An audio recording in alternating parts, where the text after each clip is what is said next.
ٹھیک ہے، اس کی یہ مثالیں ہوتی ہیں. اور بھی آپ نے مثالیں ڈھونڈنی ہیں. اب یہ آپ کا کام ہے، آپ نے ان مثالوں کو ڈھونڈنا ہے. اخفا کے 15 حروف ہیں.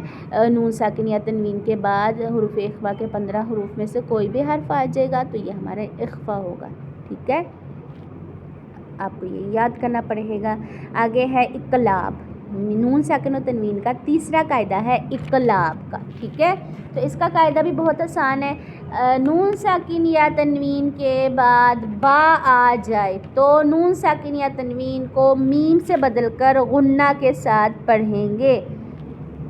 نون ساکن یا تنوین کے بعد والا جو حرف ہے نا وہ با ہے. ٹھیک ہے، با ہے. تو اب ہم نے کیا کرنا ہے، اب ہم نے نون ساکن یا تنوین کو میم سے بدل کر غنہ کر کے پڑھیں گے. اور اقلاب کو ڈھونڈنا قرآن مجید میں سب سے آسان ہے. کیوں؟ کیونکہ اس کی با کے اوپر چھوٹی سی میم لکھی ہوئی ہوتی ہے، جس کی وجہ سے ہم اقلاب کو ڈھونڈ لیتے ہیں اور یہ بہت آسان ہوتا ہے. اس کی مثال لے لیجئے، من بعدی، من بعدی. ٹھیک ہے، میم میم میم، با کو میم سے بدل دیں، نون ساکن یا تنوین کو میم سے بدل دیا. ٹھیک ہے، من بعدی، یہ بہت آسان ہے.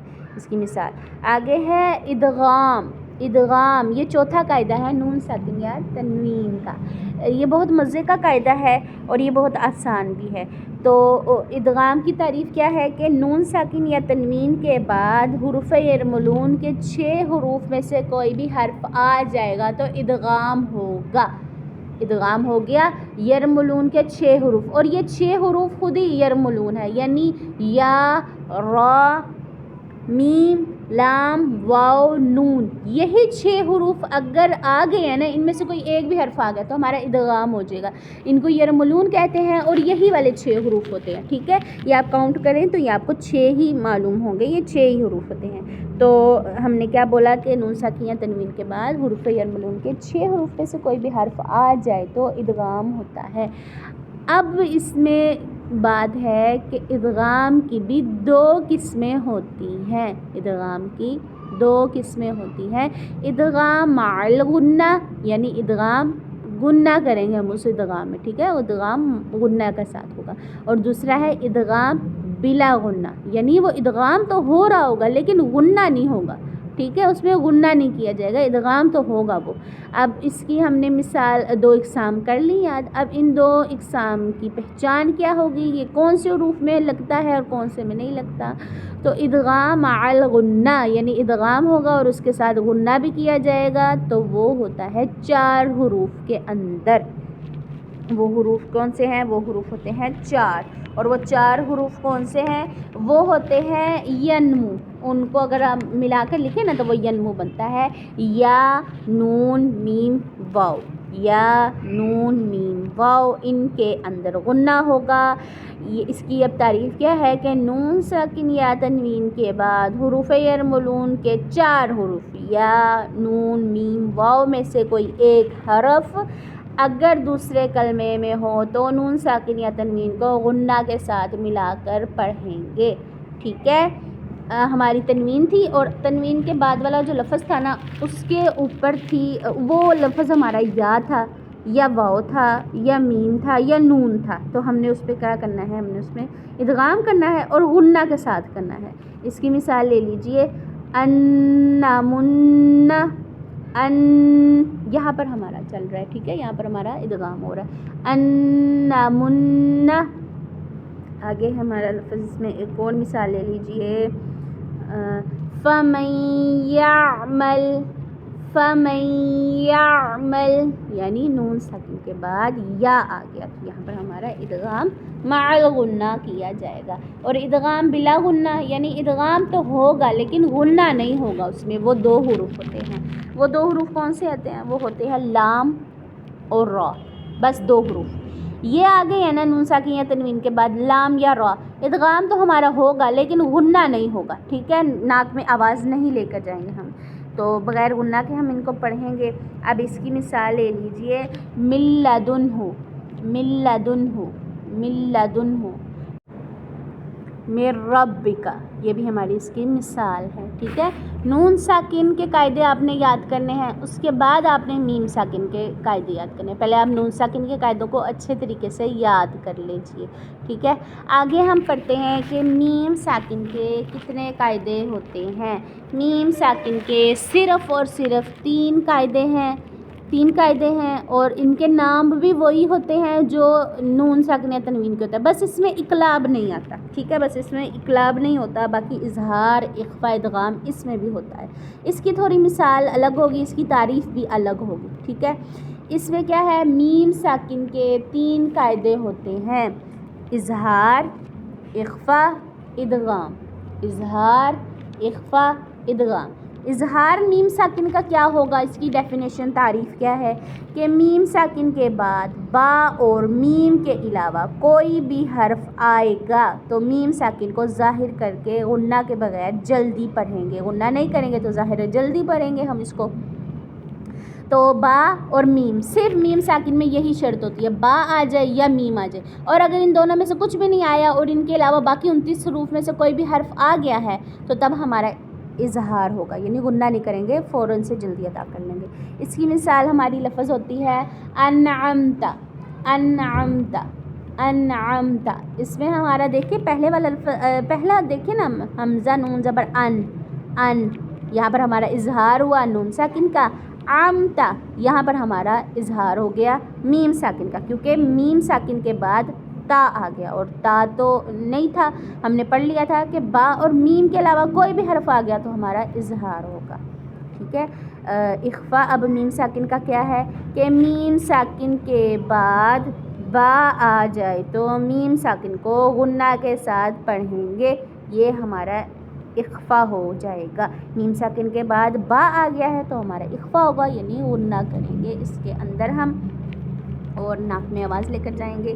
اب اس کو کیسے پڑھتے ہیں، ہماری اس کی مثال لیجئے، ربہم بہم، ربہم بہم، ہم میم ساکن تھا اور اس کے بعد بہم با آ گیا تو یہ ہمارا اخفاء کیا جائے گا یہاں پر، یعنی غنہ ہوگا، ناک میں 1 الف کے برابر آواز لے کر جائیں گے۔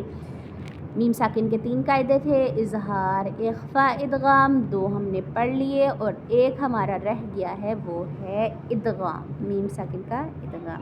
میم ساکن کے بعد میم آ جائے تو ادغام ہوگا، یعنی 2 میم ہو جائیں گی، میم ساکن کے بعد والا لفظ بھی میم ہے تو ہمارا ادغام ہوگا، غنہ کیا جائے گا۔ اور ہم نے کیا کرنا ہے کہ ہم نے پہلے والے میم کو دوسرے میم سے ملا کر پڑھنا ہے، یعنی ان کو آپس میں ملا دیں گے، ٹھیک ہے، ملا کر پڑھیں گے۔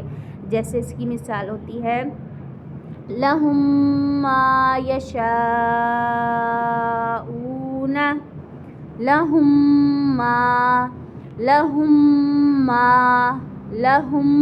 مَّا، یہ ہمارا ادغام تھا۔ اب آپ کو ایک چھوٹا سا فرق میں بتا دیتی ہوں، نون ساکن و تنوین کے 4 قاعدے ہیں، میم ساکن کے 3 قاعدے ہیں، ایک فرق تو یہ ہو گیا۔ نون ساکن و تنوین کے 4 قاعدوں کے نام تھے اظہار، اخفاء، اقلاب، ادغام۔ میم ساکن کے قاعدے بھی نون ساکن کی طرح ہیں، بس اس میں اقلاب نہیں آتا اور اس کی ڈیفینیشن میں تھوڑا سا فرق ہوتا ہے۔ اظہار میں وہاں کیا تھا کہ نون ساکن کے بعد حروف حلقی کے 6 حروف میں سے کوئی حرف آ جائے گا تو اظہار ہوگا۔ یہاں پر اظہار کیسے ہوگا میم ساکن میں کہ میم ساکن کے بعد با اور میم کے علاوہ کوئی بھی لفظ آ گیا تو یہاں پر ہمارا اظہار ہوگا، ٹھیک ہے۔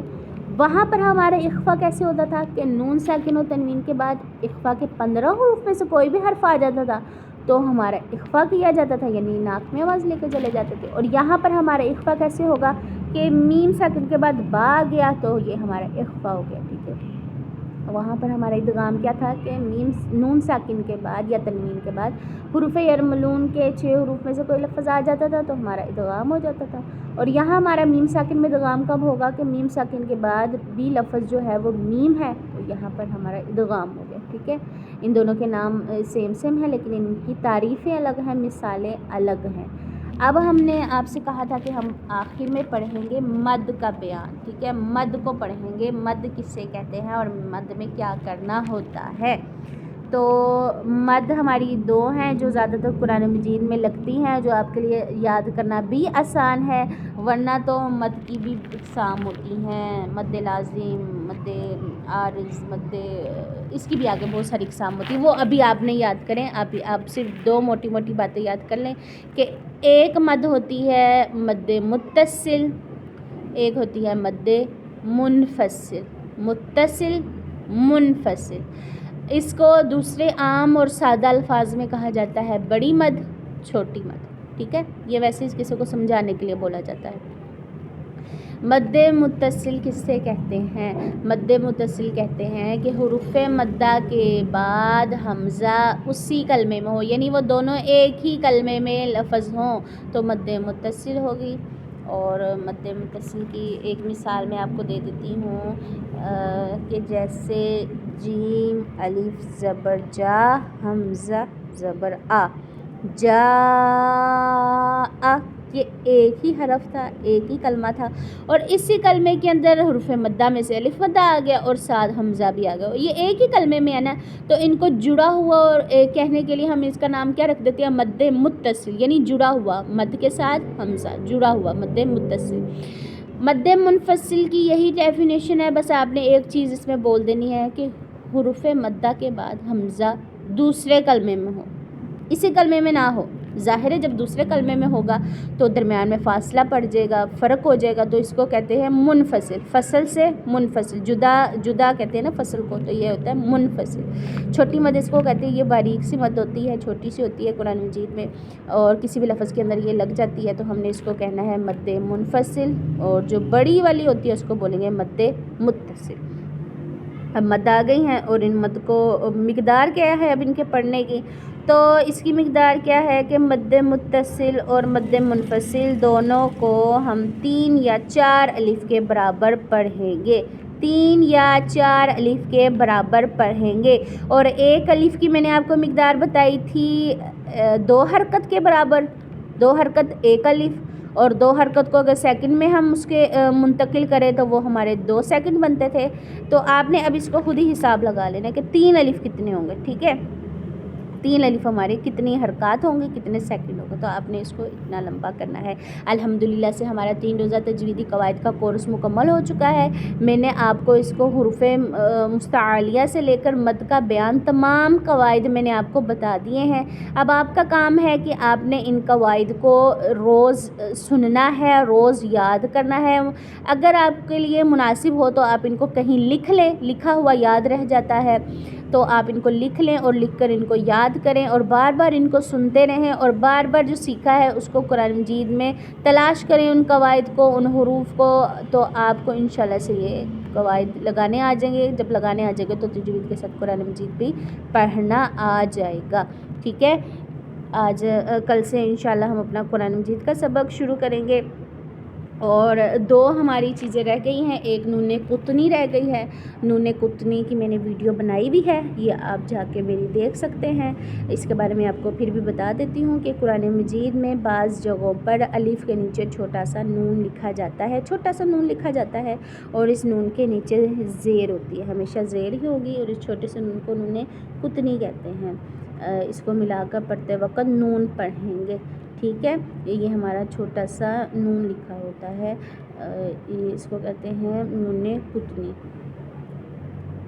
اس کی آپ کو مثال میں دے دیتی ہوں، اس کی مثال ہوتی ہے لمزتین الذی، لمزتین الذی، لمزتین الذی، چھوٹا سا نیل چھوٹا سا لگا ہوا ہے نا، یہ ہوتا ہے۔ آگے ہے اللہ کے لام کے قاعدے، یعنی اللہ کے لام کے 3 ہی قاعدے ہیں، 2 قاعدے ہیں بلکہ، اللہ کے لام سے پہلے زبر یا پیش آ جائے گی نا، اللہ کا لام ہوتا ہے نا، اس کو موٹا پڑھا جائے گا، اللہ، اللہم، هو اللہ، رسول اللہ، یہ میرا موٹا پڑا گیا کیونکہ یہ اللہ کا لام تھا، اور اگر اللہ کے لام سے پہلے آ گئی زیر تو اللہ کا لام باریک پڑا جائے گا، جیسے الحمدللہ، اللہ کا لام تھا درمیان والا اور اس کے شروع میں تھا للہ، تو وہ باریک ادا کیا جائے گا، ٹھیک ہے۔